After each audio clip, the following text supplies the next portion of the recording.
હું મોટી બહેન બનાવીશ અને અમે બંને આ મોટા મકાનમાં એક સાથે બેસીને ગપશપ કરીશું. તે એકલી છે અને હું પણ એકલી, તેથી ઘરમાં અમે એકબીજાનો સહારો બનશે. અને હું તેમના વિશે જાણ કરીશ કે રોહન સાથેના લગ્નનું કારણ શું છે. પછી મને ખાતરી છે કે શાંતિ મને મળવા માટે ચોક્કસ આવશે, કારણ કે મેં તેમના માટે રાંધ્યું હતું. ઓછામાં ઓછું તે મને થેન્ક્સ તો કહેશે, કારણ કે કેટલાક લોકો એવા હોય છે, જો કંઈક મળ્યું હોય તો સામેની વ્યક્તિ સાથે વાત કર્યા વિના તેને આરામ નથી થતો. પણ મારો અનુમાન સંપૂર્ણપણે ખોટો. રાત થઈ ગઈ, પરંતુ શાંતિ આવી નહીં. જોકે મને વખાણ કરવાની કે વખાણ સાંભળવાની જરૂર તો ન જ હતી, ફક્ત શાંતિથી બે વાત કરવાનું મન હતું. તે રાત્રે ભાડું તો આવી ગયા હતા, તેથી કંઈ પણનો ડર તો નહોતો. હૃદયને દિલાસો મળ્યો તે વિચારીને કે ઘરમાં કોઈક હતું. હવે બહાર કૂતરાઓને ભસવાનો અવાજ હવે ડરાવતો નહોતો. જોકે વિકાસ જીવંત હતો તો મેં આ વસ્તુઓ વિશે વિચાર્યું જ નહોતું, કારણ કે વિકાસ મારી સાથે હતો. વિકાસ મને ખૂબ પ્રેમ કરતો હતો. દરરોજ રાત્રે તેની યાદમાં હું રડતી રહેતી. હું આ વિચારોમાં ડૂબીને સૂઈ ગઈ.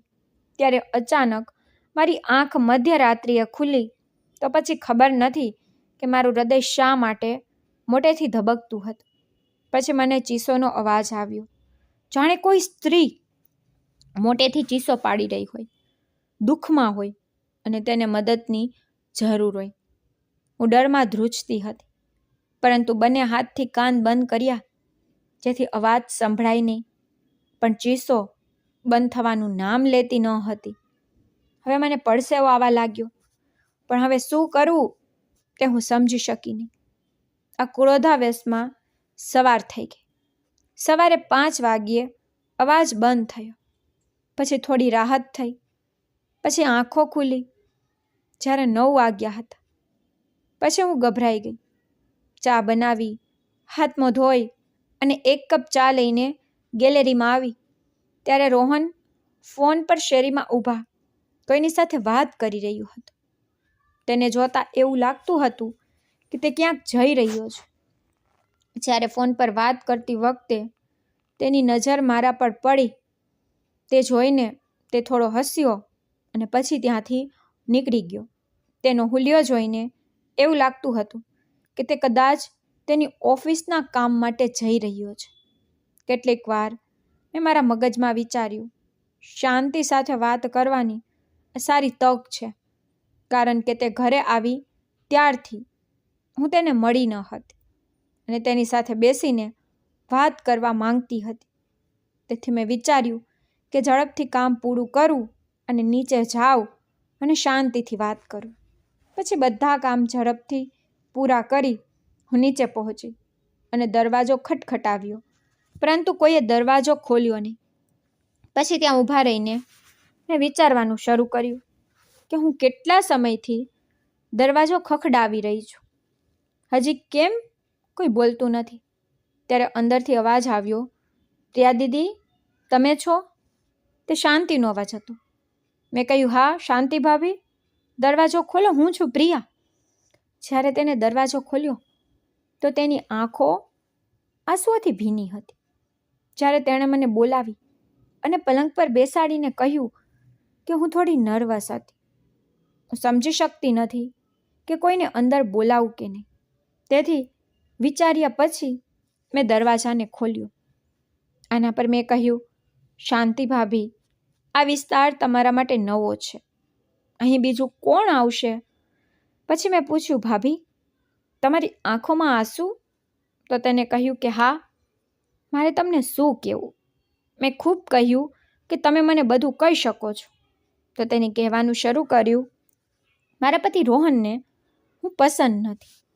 તે યુવાન છે, તે ઈચ્છે છે કે તેને તેના જેવી યુવતી મળે, પરંતુ મારી ઉંમર વધુ છે અને તેને મારો ચહેરો પણ પસંદ નથી. મને લાગે છે કે રોહનનું કોઈ બીજા સાથે અફેર છે અને તે મારી સાથે છેતરપિંડી કરી રહ્યો છે. ખબર નહીં તે ફોન પર કોની સાથે વાત કરે છે. પણ હું તેને પૂછું છું તો તે ગંદી ગંદી વસ્તુઓ કહે છે અને કેટલીક વાર હાથ પણ ઉપાડે છે. પછી મેં પૂછ્યું, શાંતિ ભાભી, તમે બરાબર છો ને? તો તે કહેવા લાગી, કહેવા માટે મારી પાસે વિશ્વની બધી વસ્તુ છે, પૈસા, કપડાં, પણ સ્ત્રીને જે ખુશી જોઈએ છે તે નથી. તેના શબ્દો સાંભળીને મારું હૃદય ભારે થઈ ગયું. પછી મેં કહ્યું, શાંતિ ભાભી, મને કહો, હું તમને મદદ કરવા માંગુ છું. હું તમારા માટે શું કરી શકું છું? પછી તેણે કહ્યું, મારા સંબંધીઓએ મને મદદ કરી નથી તો તમે શું કરશો? આમ પણ રોહન મને છોડવાની ધમકી આપે છે. તેથી હવે મારું આ દુનિયામાં કોઈ નથી. હવે તમે જ મને કહો કે હું વૃદ્ધ છું. હું ફક્ત ઈચ્છું છું કે તમે મારા માટે પ્રાર્થના કરો. મારે બીજું કંઈ પણ નથી જોઈતું. પરંતુ મેં કહ્યું કે શાંતિ ભાભી, હું તમારી નાની બહેન જેવી છું. તમે મને બધું કહી શકો છો. અને હા, હું હંમેશા તમારા માટે પ્રાર્થના કરીશ. આટલું કહી હું ત્યાંથી જવા લાગી. પછી શાંતિએ મને અવાજ આપીને કહ્યું, પ્રિયા, તમારે કોઈને આ વાત કહેવી નહીં, અને ખાસ કરીને મારા પતિને ન કહેવું જોઈએ. જો તેને ખબર પડે તો તે મારા પર હાથ ઉપાડશે.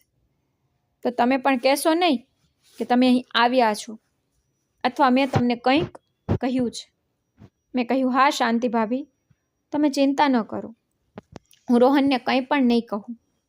આ કહીને હું મારા રૂમમાં ઉપર આવી ગઈ. હવે હું રોહન પર ખૂબ ગુસ્સે હતી.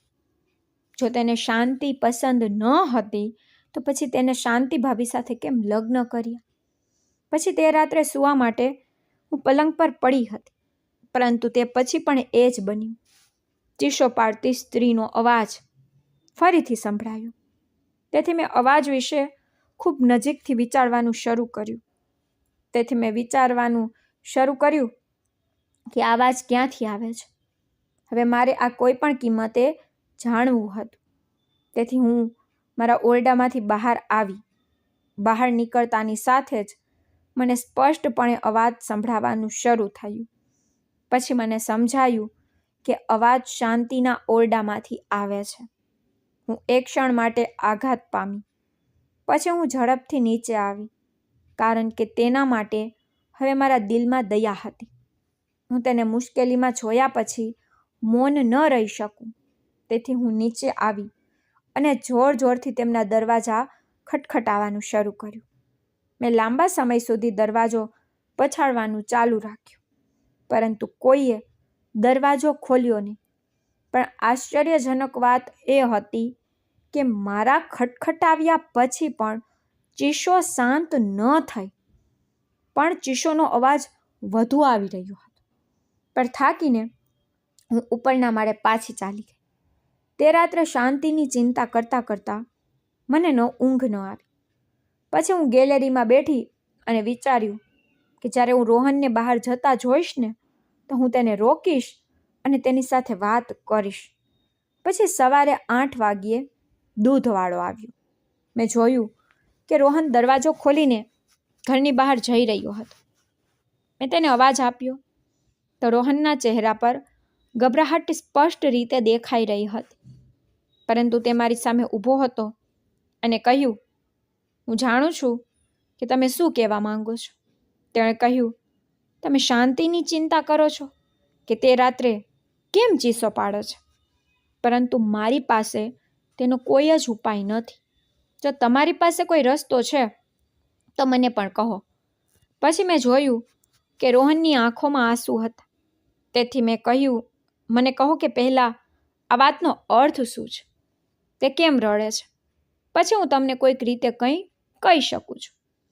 રોહને પછી મારી આંખોમાં આંખો નાખી અને કહ્યું કે સૌથી મોટી સમસ્યા તે છે કે તે મારા પર ખૂબ શંકા કરે છે. આ સાંભળીને મેં તેની તરફ આશ્ચર્યચકિત થઈ જોયું. પછી તે હળવાશથી હસી પડ્યો અને કહ્યું, તમે મારા દેખાવને કાળજીપૂર્વક જુઓ અને પછી શાંતિ તરફ જુઓ. બંને વચ્ચે કેટલો તફાવત છે. જો હું ઈચ્છતો હોત તો એક યુવાન એક સુંદર છોકરી સાથે લગ્ન કરી શકત, પરંતુ મેં બધાને છોડી દીધા અને શાંતિને પસંદ કરી, કારણ કે તે અનાથ હતી. પરંતુ હજી પણ તે મારા પર શંકા કરે છે. પછી તેને આગળ કહ્યું, મારી એકમાત્ર ભૂલ એ હતી કે મેં તેને અનાથ સમજી અને તેની સાથે લગ્ન કર્યા, કારણ કે તે મારા ઘરની નોકરાણી હતી. મને તેની સ્થિતિ જોવાનું પસંદ નથી. તેથી મેં વિચાર્યું, હું તેની સાથે લગ્ન કરીશ. હું તેને મારું નામ આપીશ. પરંતુ મારા પરિવારના સભ્યોને આવું બિલકુલ ગમ્યું નહીં. તો તેઓએ મને ઘરમાંથી કાઢી મૂક્યો. પછી મેં મારા પરિવારને શાંતિ માટે છોડી દીધો. પછી તેણે કહ્યું, હવે તમે મને કહો, શાંતિ સાથે લગ્ન કરીને મેં ખોટું કર્યું? મારા માતા અને પિતાએ મને મારી સંપત્તિમાંથી કાઢી મૂક્યો છે. મેં શાંતિ માટે ઘણા દુઃખ સહન કર્યા. હું ફક્ત તેને ખુશ જોવા માંગુ છું. પરંતુ તે સમજે છે કે મારો કોઈ બીજા સાથે અફેર છે અને હું ગુપ્ત રીતે ફોન પર વાત કરું છું. પછી તેણે વધુ કહ્યું, 2 વર્ષ પહેલાં મારી માએ મારા લગ્નનો નિર્ણય એક અમીર પરિવારની છોકરી સાથે કર્યો હતો. છોકરી ખૂબ જ સુંદર હતી. તે મારી માતાના મિત્રની પુત્રી હતી. પરંતુ મેં શાંતિ માટે તે સંબંધનો ઇનકાર કર્યો હતો. મારી મા કહેતી, આ સ્ત્રીના પ્રેમમાં તું અંધ બની ગયો છે. તું જોતો નથી કે આ તારી માની ઉંમરની છે.